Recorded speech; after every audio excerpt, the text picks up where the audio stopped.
Hello again, YouTube. It's Skylar. Welcome back to my face. And in today's video, I'm going to be talking about the recent Supreme Court ruling in the UK that changed the definition of what a woman is. Before we get into it, please remember to subscribe to the channel and like the video. It actually really helps the algorithm promote my video out to more people. And that just helps me grow as a channel overall and get my message out to more and more people. So if you could do that and you haven't already, that would be wonderful. All right. So not every video is going to be super positive, and this is one of those videos. Unfortunately, very recently, within the past few days, the United Kingdom Supreme Court made a ruling that changed the definition of a woman to biologically born woman or something. The long and short of it is that they're just wrong. And I don't mean like they're wrong, like just morally and ethically wrong. I mean like the definition is incorrect. Like gender is a spectrum, and you can't just place a single category into a binary system and then just legislate that into reality. That would be the same as if, they made a ruling saying gravity changed or something. Like that's not how you legislate that kind of thing. So this is really unfortunate, and like I've said many times before, my heart goes out to every single trans person in every single country that has to go through any of this, because I know that these types of things, while that they're in of themselves like kind of stupid, I know they have real world consequences for real world people who are now going to have to go through real world problems and issues on top of everything else that they have to deal with just being a trans person in a society that's very transphobic. Now, this movement was led by a famous author, who going forward I will only refer to as she who will not be named. And it's very tragic to see that somebody who I feel like the majority of my generation ended up really enjoying a lot of the work that this individual did early on, only to find out as an adult that the same person is essentially the prime defender of segregation against the LGBT and transgender community. And that's really devastating, because it didn't have to be that way. It didn't have to be that this individual left a legacy of standing up for segregation on the wrong side of history, which they will now, unless something changes. I mean, I always hope for the best. I hope that, this person has a change of heart and they really see the world through different colored lenses, and they recognize that trans people are just regular people and that trans rights are human rights. But if they continue to go down this path, their legacy for the rest of time will not be their, published author series. It will be the pro-segregation and anti-transgender propagation of disinformation, and it's really tragic, because I really hope the best for everybody, and I really do believe that most people can change and turn around, and part of the problem is these echo chambers that exist where people get into these spaces where they only talk to the same people who mimic their own beliefs, and then they don't get exposed to any other outside information, so their opinion becomes so insulated that they can't really reconcile what they see and what actually is. And that can go for any group of people, because ideologies are very finicky like that. But it's always important to educate yourself on as many different things as possible. I try to look at there's some things that that's too far gone. I'm not going to pay attention to that. But, I try to keep an open mind and be like, well, if I assess this and I look at this. But the reality of the situation is that as a trans person, my right to exist is not up for debate.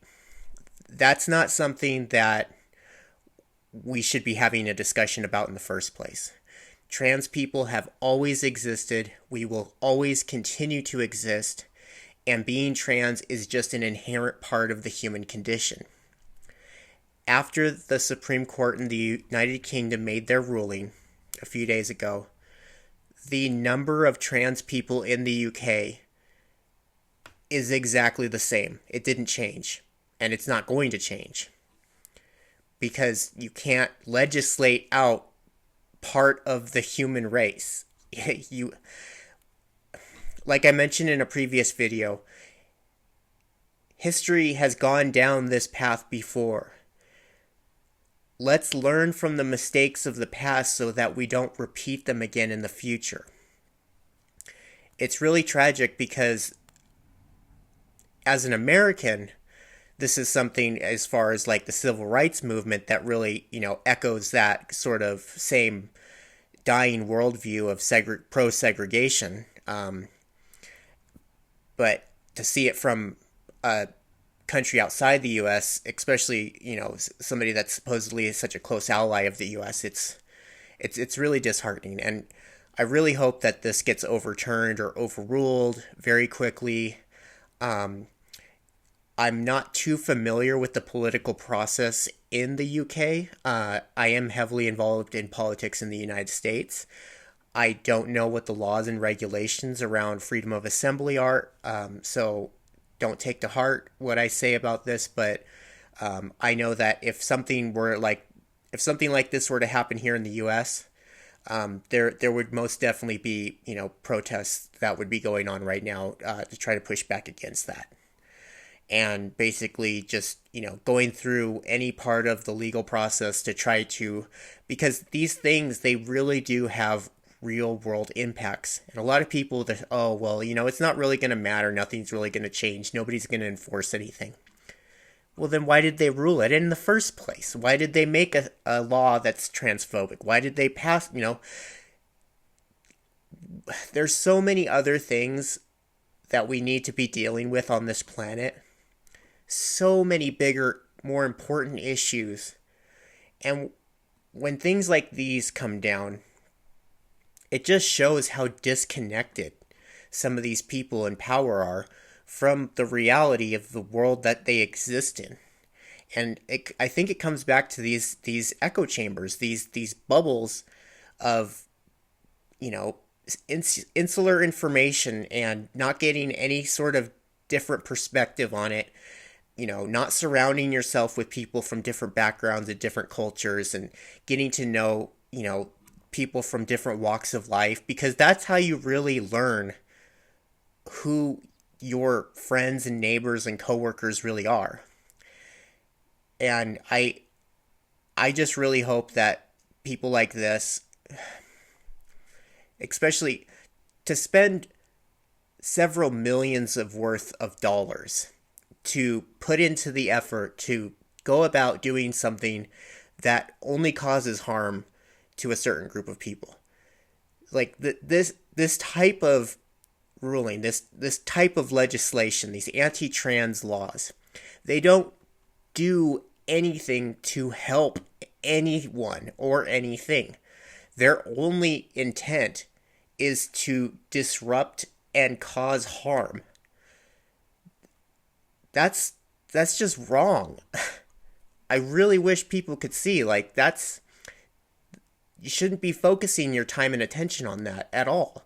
To spend millions and millions of dollars on think tanks and lobbies to, play divide and conquer so that you can, play four-dimensional chess and do this, and who ends up getting hurt in the end? It's always, trans people or minorities or people of different socioeconomic classes, or somebody always has to be the collateral at the end of the day to move forward whatever possible agenda that, people in power want to perpetuate.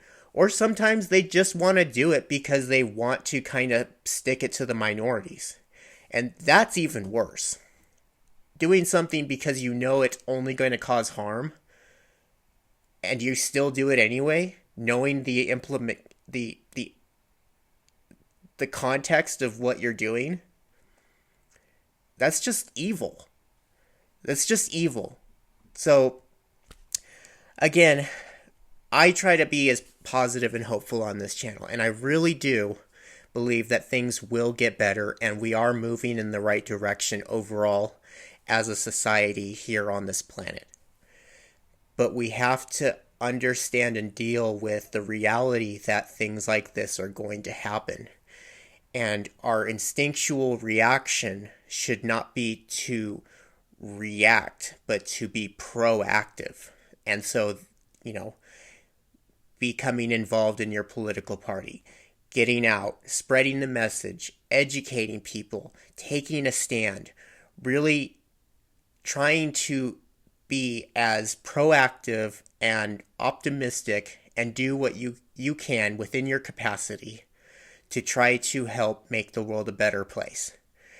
Because if all we do is sit around and think, oh, woe is me, I can't do anything, it's only going to get worse, well, then that's a self-fulfilling prophecy. Because by not taking any action, by sitting back and basically taking it, yeah, it might just only get worse. But we have hope. There are people every single day who are working day in and day out to try to protect the rights of not only just trans people, but LGBTQ plus people and all minorities and all human beings on this entire planet. And that gives me hope. And that should give you hope too. And just know that at the end of the day, when everything looks like it's gone wrong and the news just sends out all negativity, just know there is hope because people are still trying. People still do care, and we are going to get there because love is more powerful than hate. And at the end of the day, it always wins. It's within human nature to be compassionate. We would not have survived as long as a species if not for our innate capacity to have compassion and empathy for our fellow human beings. And that's how I know that this will all turn out okay, because I know at the end of the day, that's what matters, is that compassion and empathy are at the core of human instinct. And that will always win out because that's the essential nature of being a human being. So, with that said, if you enjoy my content, please remember to like, share, and subscribe for more amazing videos. And I'll see y'all in the next video. Take care and have a good one. Bye.